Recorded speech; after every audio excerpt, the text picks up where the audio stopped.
We require In 72. that spot, he thought it wasn't the best play. Game shot on the second Two leg. 36s Willie equals Borland. 72, and that's 1-1. 2 here. But Game shot 82 on the he gets third leg. in the best Willie possible Borland. way. I told you he was erratic. That really was Fourth leg, it's a Allen to very go first. scratchy Game on. approach to 82, but On 86. Game shot on the Match fifth saved. leg. Alan Norris. that 86 check out just as good as the 82 we saw from Borland earlier. He requires 71. And it would really condemn Alan Norris's hopes of progression.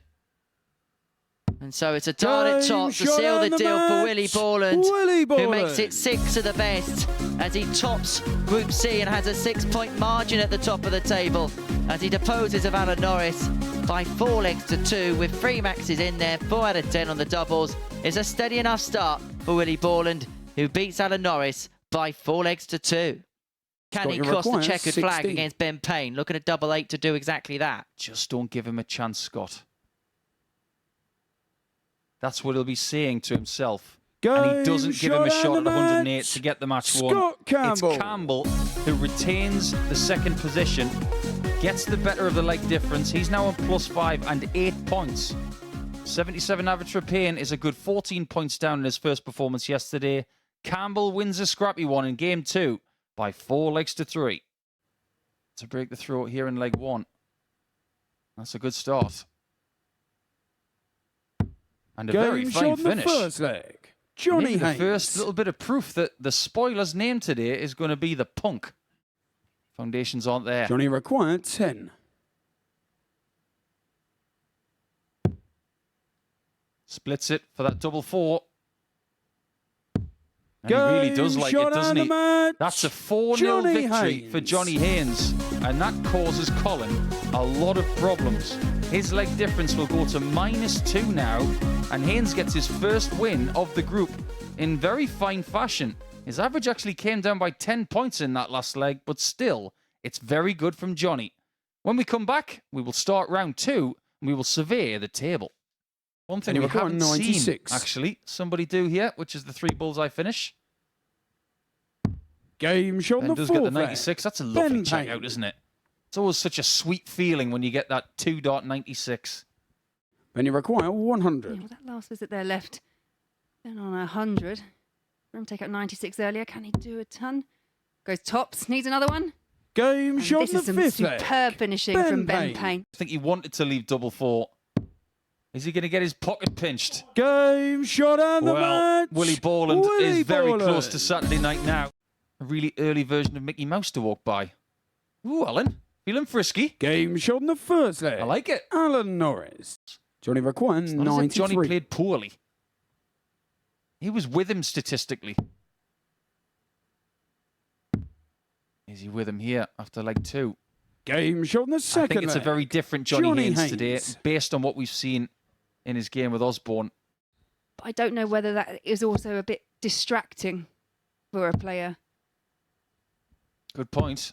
Game shot on the Good shot. third leg. 12 darter for Alan Norris. It's very tight again. Double top. Game There shot he on the is. fifth leg. Alan Kryptonite Alan Norris gets a 3-2 lead, whether he's 100% or not. They Haynes require now knows 97. this must be hit. Otherwise, he is looking at the exit door soon. 73. That might be that And you require for 40. game number 5. The middle game in round 2 could be over. It had to be double Game shot 5 on the because for match. the week, Alan it's Norris. 5-0 to Chuck. He loves that shirt, playing Johnny Haynes. And when Johnny leaves us, he's probably going to have nightmares about Chuck for the next couple of weeks. And maybe if he comes back, he's going to make sure that Alan Norris is not in his group.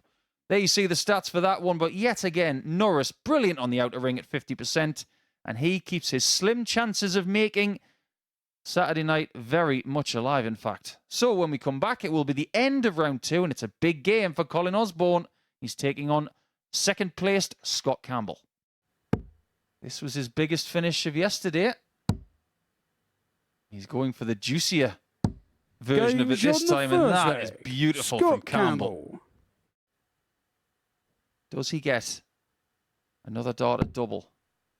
Or does Osborne pinch this one on double 13? 55. It's just not his day. Scotty required 20. Yesterday, Scott was very checkered on double 10. It was very up and down. This time Game around, shot and the match. it's not a personal Scott best, Campbell. but it's the second ton-plus average from the man from Scotland. He makes a move. He goes to 10 points in the table. He's 4 points behind his fellow Scot, but now he's created a 4-point cushion between himself and the chasing pack. He has just beaten Osborne by 4-0. So someone's lost at 1 point. We have seen people go through the card in Group C and Group B. Game But shot what we and have the here match. is a win for Johnny Haynes. Haynes. That might be the end of Ben Payne, but Johnny, I said earlier, he's a bit like a hedgehog in your underwear. He's going to be annoying today, and that was another good display from Johnny, who has now 2 wins from 3 today, and he goes to 4 points, but stays on leg difference for now at the foot of the table.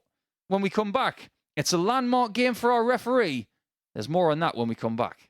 Scotty required That's 90. a world-class treble 20 from Willie. 215s for Scott.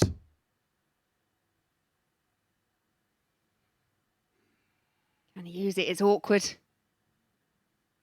So close to the wire. Game shot But in the that's an second excellent leg. dart. Just Scott lifts it over the Campbell. top. Had one. I just thrown him a squishy. But he's being squished Game by shot the man and from the Scotland, match. who Scott goes to 12 Campbell. points. And with that shot, he puts himself very close to qualification. It is going to be maybe one more win that he needs against Alan Norris in the next round. But Alan Norris is the only man who can stop him. 99.32, another big average, and 44% on the doubles. Willie Boland's streak is over, but he's through, and Scott nearly is too. Our progression from Group C with 2 rounds to go. Double top. Game shot in the first leg. There you go, the first Colin chip in the Osborne. armour. It's his campaign here this week. It's a good lie as well. Game shot in the third Just leg. glances off the Colin flight. Osborne. And that guarantees it. Alan Norris and Colin Osborne and Johnny Haynes Fourth leg, it's And Alan Ben Century Payne. first. Game on. are all eliminated from Group C. Best. This has been something else from Norris. Doesn't like it. But loves that. shot That's an and the 11 dart match. finish. Alan Norris. To finish with an average almost 10 better than that of Osborne, who loses his 3rd straight game today. Chuck wins the game, but loses the war because he's not going to progress through the group. That's going to be Scott Campbell, but you've got to give him props. That was a really good performance, and he ends with the best leg of the match. We're going to take a short break now, but when we come back, Willie Boland, in his quest to win the group, has got Johnny Haynes in his way. This is an inspired leg from Willie Borland.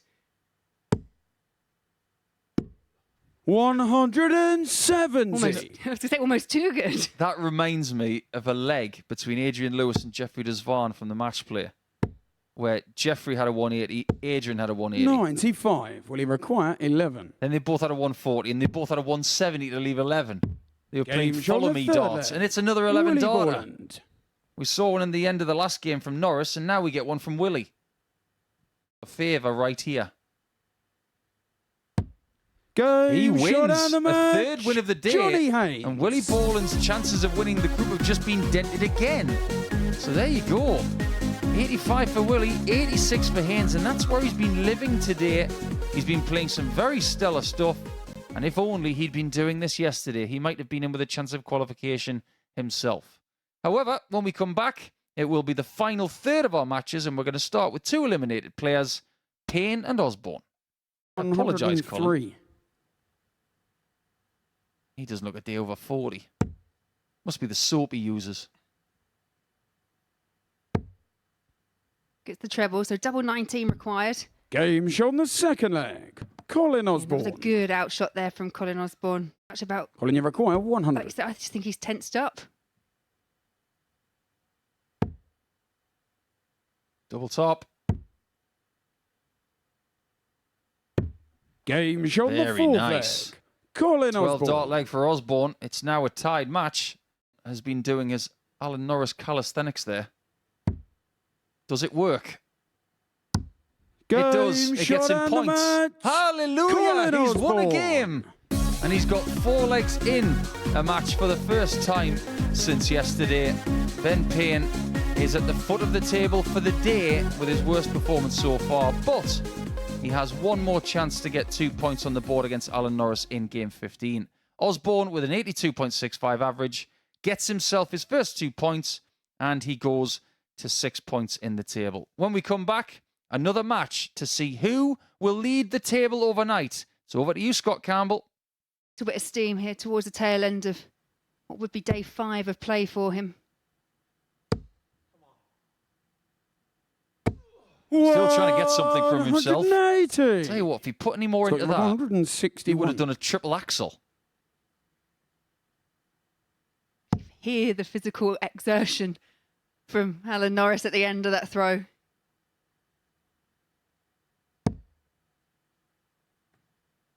Trying to go down the barrel again. 57. Not this time. And you require 110. Earlier in the day, he went bull on this shot. Well, look on the bright side. Still got a finish of 97 with 2 darts remaining. Double top. Game Well, shot that's in a the little bit fourth leg. unconventional. Alan And he enjoyed that, Norris. didn't he? Hand and arm to the dart now is starting to get a little bit detached as Campbell goes for double 10. That match is Game won shot and the by the man from match. Scotland. A Scott 4-1 victory Campbell. means that he's now top of the table, and Willie Borland has got some catching up to do. He's only got 1 match remaining, and it is against Colin Osborne next. But as for that one, Scott Campbell wins a game, but it wasn't a classic. Norris struggling at times. He only got 1 shot at a double. He did hit it, but Campbell got 15 with 4 successes. He wins that one by 4 legs to 1. I haven't 75. seen him since that's happened, but it's inevitable. Records are set, and ultimately they do get broken. But Game shot in the second leg. good shot there from Borland. Willie Borland with regards to the records. You know, it was a tough one to beat, and it was an exceptional performance that beat it. Coming back for double 8 after 12. It's not often you have a leg. 171. 485 points, and you've already had a shot at double. But it's double 4. Round the houses again. Game shot in the But fifth finding the leg. key for Colin 3-2 up. Osborne. 28. Oh, Colin, you I require hate that 40. when that happens. Splitting the 18s and the 9s. That third dart, Game he can't do anything shot about and it. the match. And he can't do anything Colin about Osborne. the top of the group anymore because Scott Campbell, if he wins his next game, he's going to win it on points. As for Osborne, he's just left us with an absolute firework display. 101.93. That is the second best average of the entire week. He'll be wondering where that's been. But congratulations, Grandad. You win by 4 legs to 2 with a brilliant goodbye. We'll see you soon, Colin. As for Willie, we'll see you tomorrow. Go on, 108. Someone like Kasumi Sato would be quite strong on the soft tip, play off the bullseye quite a lot. 90. Scott, you require 54. Not to say that Scott's going to go 4 bull here. It will be 14 for double top. That's a Game brilliant shot in throw the for fifth Scott. leg. He will Scott now have a chance Campbell. to serve this one out. Double 6. To end with a win, just like Osborne. That's what he Game does. Shot and the match. And the one person who gets the Johnny perfect day in Group C is Willie Borland. Scott Campbell falls a little bit short, but in the quest for the top spot in the group, it is Campbell that gets it by 4 legs in the leg difference. They will share 14 points, Campbell and Borland, but they will both go through. We have one more match left here in the Group C campaign. It's Alan Norris and Ben Payne. Don't miss that. Here needs 164.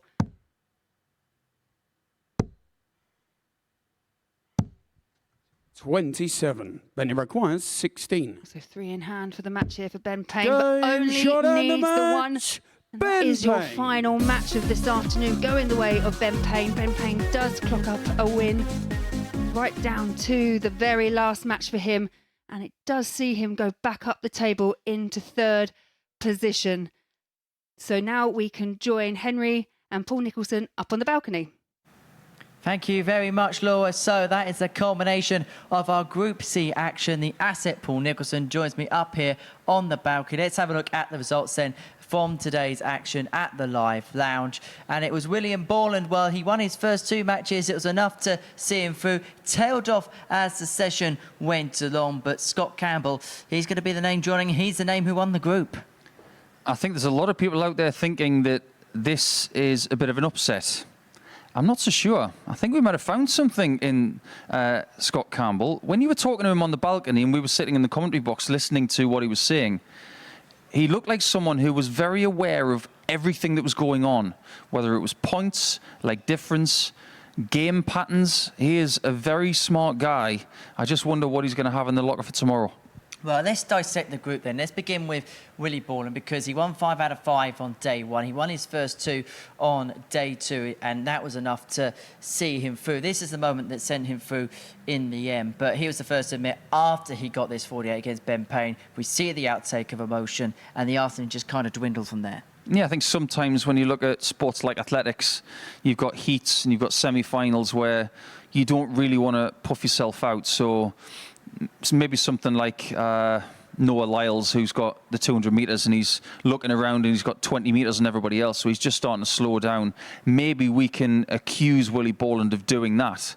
But ultimately, if he's the one holding the trophy at the end, we can't cast any dispersions his way. Ultimately, it was a good enough campaign because he's through. As far as Borland is concerned, first time here on a Saturday night.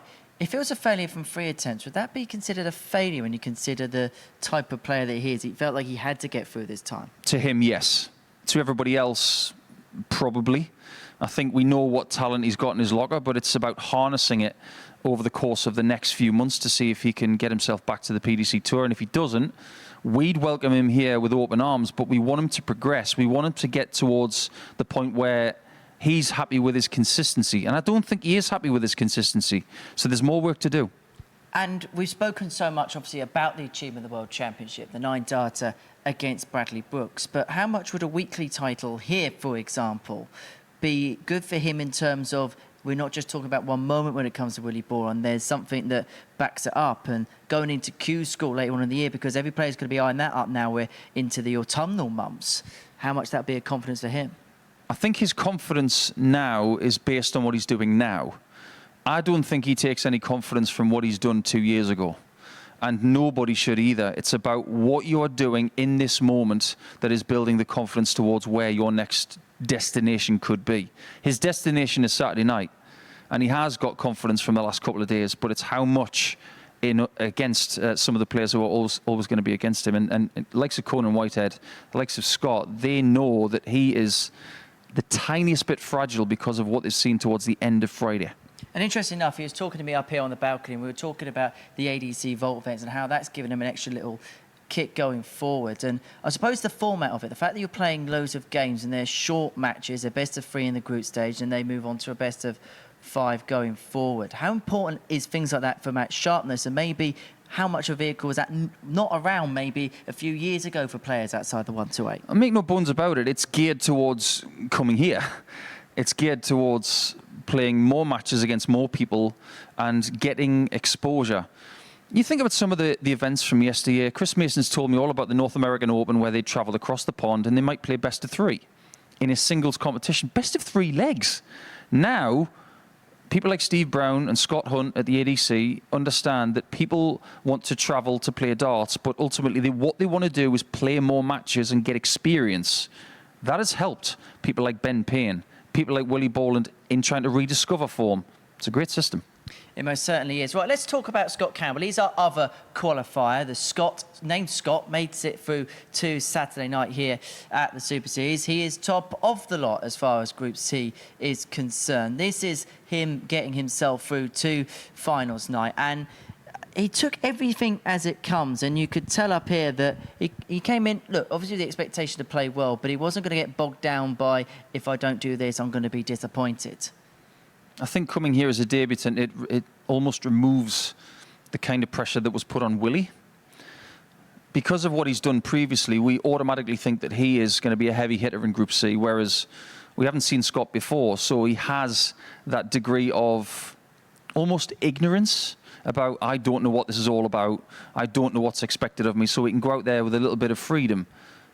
We don't allow him to have that anymore because now he's a group winner, and every time he comes here, whether it's tomorrow or in the future, we're going to remember what he did over the last couple of days. So, Scott, the pressure's on, I'm afraid.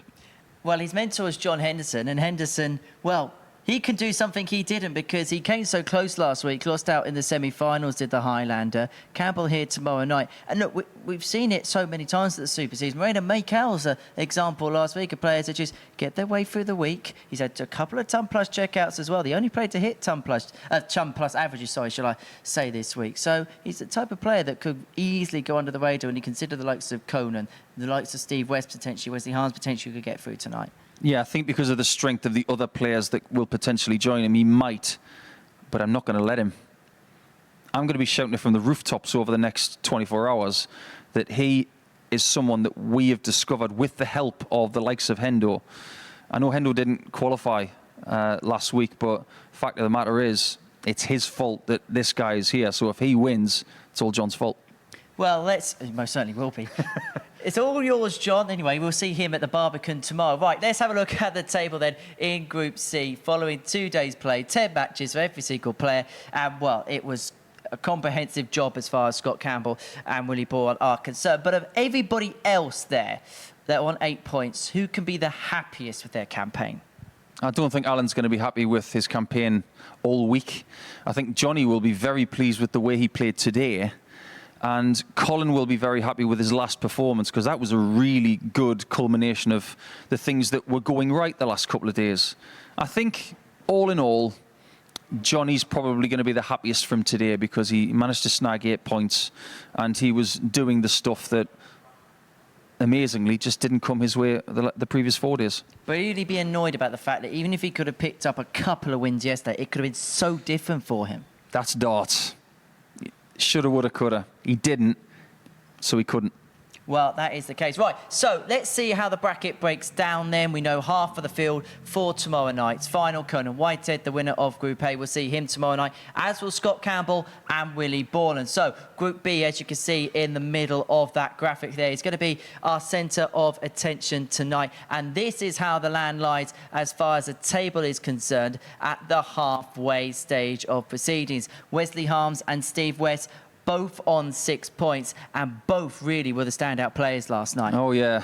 Harms was so consistent. We'll talk more about his range of averages last night because it was really tight. West, the thing that impressed me most about West last night was his ability to knock back adversity because after losing his first game, to a lot of people he looked in trouble, but in the past, he would have let that better him. Last night, it doesn't seem to be happening at the minute. He's able to soak up the adversity and use it to his advantage. I think the top 3 are the favourites tonight. It's easy for me to say that, but if you think about the fact that Richard North has got to play the last game, I think he's going to be under the most pressure. I think he's going to be the chaser, and if he doesn't chase well, he could be cut adrift. We better get our tea and get ready for tonight, ain't we? Indeed. Well, Paul, it's always a pleasure to have you up here on the balcony. We'll see you tonight. We'll see you as well tonight from 10 p.m. this evening because Group B is going to come to a culmination. And we're going to know the final 3 identities of the 6 that are going to play at finals night on Saturday evening here at the Live Lounge in Portsmouth. And, of course, if you want to be here on a Saturday night, you can do. Head to www.dartshop.tv to reserve your tickets to a Saturday night. It is a £2 booking fee. The tickets are free and there are plenty of things on offer. But we're going to be back for live darts at 10 o'clock in the evening for Group B's culmination here at the Live Lounge in Portsmouth, where Steve West and Wesley Harms lead the way and looking to secure places back at finals night. But as far as Group C is concerned, well, it was the 2 Scots that topped the lot. We'll see you at 10 o'clock. Bye-bye for now.